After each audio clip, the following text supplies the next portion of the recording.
오늘 우리가 함께 나누어 볼 이야기는요, 어쩌면 가장 근본적이면서도 가장 중요한 질문일지도 모르겠습니다.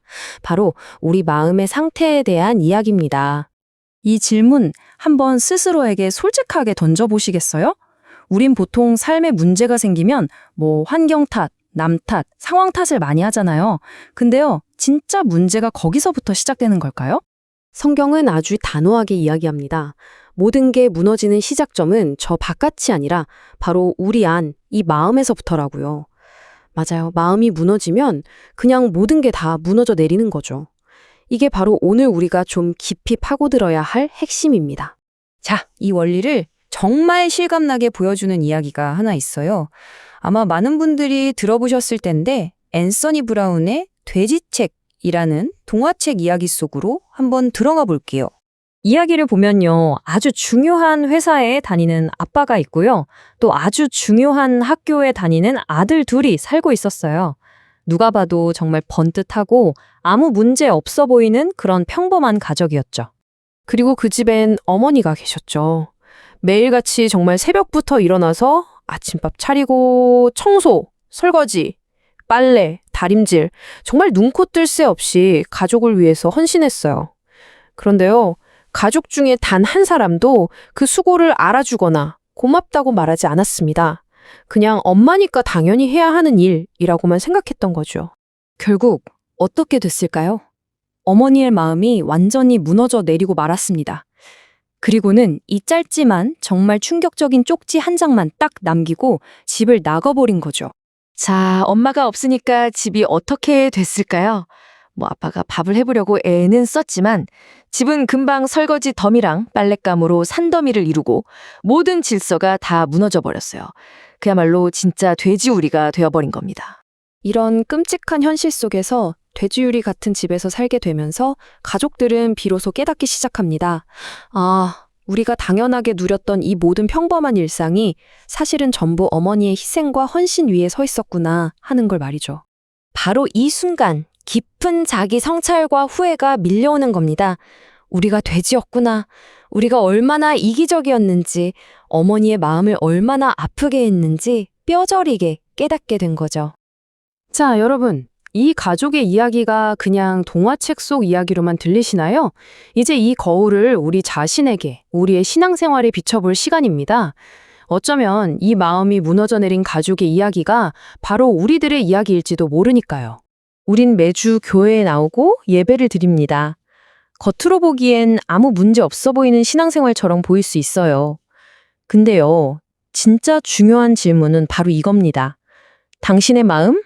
하나님을 향한 당신의 그 중심은 지금 정말 괜찮으신가요? 마음이 무너지고 있다는 신호는 생각보다 분명해요. 한번 스스로에게 물어보세요.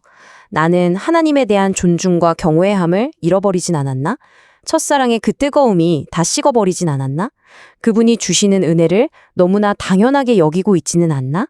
만약 이 질문에 그렇다는 답이 나온다면 이미 우리 마음의 두근 무너지기 시작한 겁니다. 이 돼지책의 비유는요, 놀라울 정도로 우리의 신앙과 딱 맞아떨어집니다. 이야기 속에서 헌신했던 어머니는 바로 우리를 위해 모든 걸 내어주신 신랑 예수님을 상징해요. 그리고 그 사랑을 당연하게만 여겼던 이기적인 가족은 바로 신부인 우리 자신이죠. 그렇다면 그 돼지 우리가 되어버린 집은 뭘까요? 바로 마음이 무너져버린 우리의 신앙 상태를 의미하는 겁니다. 우리는 스스로를 그리스도의 신부라고 고백하잖아요. 신부라면 당연히 신랑을 존중하고 사랑해야죠. 그런데 우리의 실제 모습은 어떤가요? 혹시 우리가 마치 주인인 것처럼 내가 필요할 때만 예수님을 찾고 내 뜻대로 안 되면 불평하고 그분의 십자가 희생마저 너무나 당연하게 여기면서 주인 행세를 하고 있지는 않은지 돌아봐야 합니다. 자, 이제 가장 무섭고 또 가장 진지한 상상을 해봐야 합니다.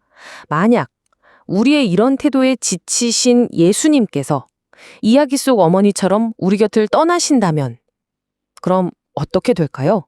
만약 어느 날 주님께서 우리에게 이런 쪽지를 남기고 떠나신다고 상상해 보세요. 너는 나를 사랑하지 않았다. 너는 나를 존중하지 않았다. 너는 돼지다. 라고요.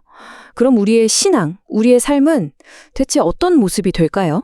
동화 속에서는요, 다행히 어머니가 돌아와서 가정이 회복되는 해피엔딩으로 끝났습니다. 현실에서도 깨어진 가정이 노력하면 다시 회복될 가능성이 있죠. 하지만 여러분, 이건 정말 다른 차원의 문제입니다. 만약 예수님께서 우리를 떠나신다면 그건 다시 회복하고 말고의 문제가 아니에요. 그것이 바로 영원한 절망이고 성경이 말하는 지옥의 진짜 모습입니다. 하지만 이 무서운 경고는 우리를 절망에 빠뜨리기 위한 게 아닙니다.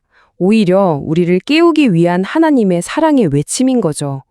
왜냐하면 아직 기회가 있으니까요.